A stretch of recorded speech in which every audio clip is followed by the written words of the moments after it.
তাদের বিশ্বাস নাই যে আওয়ামী লীগের আমলে যেমনি মসজিদের অপমান তারা করেছেন, তেমনি প্যাগোডার, তেমনি মন্দিরের সব জায়গায় অপমান তারা করেছে।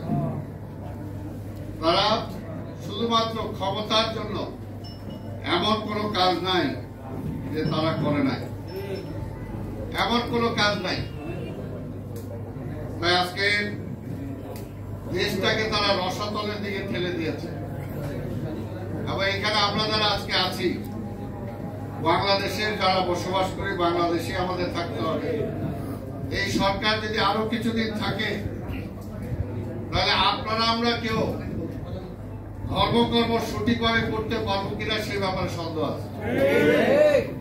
এবং একজন সঠিক মুসলমান হিসাবে, ইমানদার মানুষ হিসাবে বেঁচে থাকতে পারবো কিনা সেটাও সন্দেহ আছে। কারণ সমস্ত জায়গায় আজকে দুর্নীতি, সমস্ত জায়গায় দুর্নীতি, ঘুষ, উপঢৌকন ছাড়া কোনো কিছু হয় না। আর বর্তমান অর্থনৈতিক অবস্থা এমন পর্যায়ে নিয়ে ঠেকিয়েছে, কোন পরিবার, সচ্ছল পরিবার যদি 20-25 হাজার টাকা ঢাকা শহরে ইনকাম থাকে, তাহলে বুকে হাত দিয়ে বলতে পারবে না যে সৎ পথে সে এই ঢাকা শহরে বেঁচে আছে।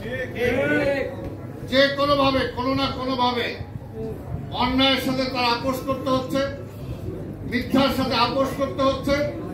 এর বাইরে বেঁচে থাকার কোনো সুযোগ নাই।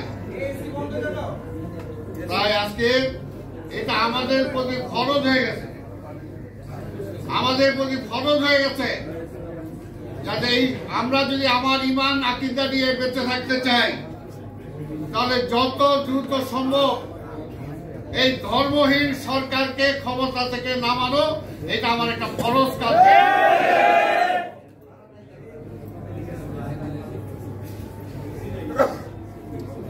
তারা জিয়াউর রহমানের সমালোচনা করেন। জিয়াউর রহমানের যে অবদান এই দেশের জন্য, এই অবদানের ধারে কাছেও এখন পর্যন্ত আওয়ামী লীগ আসতে পারে নাই। যেমনি মুক্তিযুদ্ধের তার অবদান, মুক্তিযুদ্ধের পরে এই দেশটাকে গড়ে তোলার তার অবদান, এবং এই দেশের মানুষকে খাইয়ে পড়িয়ে শিক্ষার যে ব্যবস্থা, সেদিকে যে অবদান, কোনো দিক দিয়ে জিয়াউর রহমানকে খাটো করা যাবে না। আজকে শিক্ষার কথাই যদি বলি, আজকে এখানে আপনারা যারা আছেন, আপনার মাওলানা আছেন, অনেকে হয়তো মাদ্রাসার সাথেও জড়িত আছেন, সুপারিনটেন্ডেন্ট আছেন। আজকে এমন ব্যবস্থা, শিক্ষা যে ব্যবস্থাটা আজকে বাংলাদেশে চালু হয়েছে, আমাদের ছেলে মেয়েদেরকে কি শিক্ষা দেওয়া হচ্ছে, এই ব্যাপারে কি আমরা সজাগ? এই ব্যাপারে আমরা সজাগ না। আমার ভবিষ্যৎ প্রজন্মকে তারা কোন দিকে ঠেলে দিতে চাচ্ছে, আমরা কি এটার জন্য যে জোরালো, যে একজন মুসলমান হিসাবে, একজন ইমানদার হিসাবে এটার যে প্রতিবাদ করা দরকার, আমরা কি সেই জোরালো প্রতিবাদ করছি? কিন্তু একজন মানুষ হিসাবে, একজন পিতা হিসাবে, একজন মা হিসাবে, একজন ভাই হিসাবে এটা প্রতিবাদ করাটা এই মুহূর্তে ফরজ হয়ে গেছে।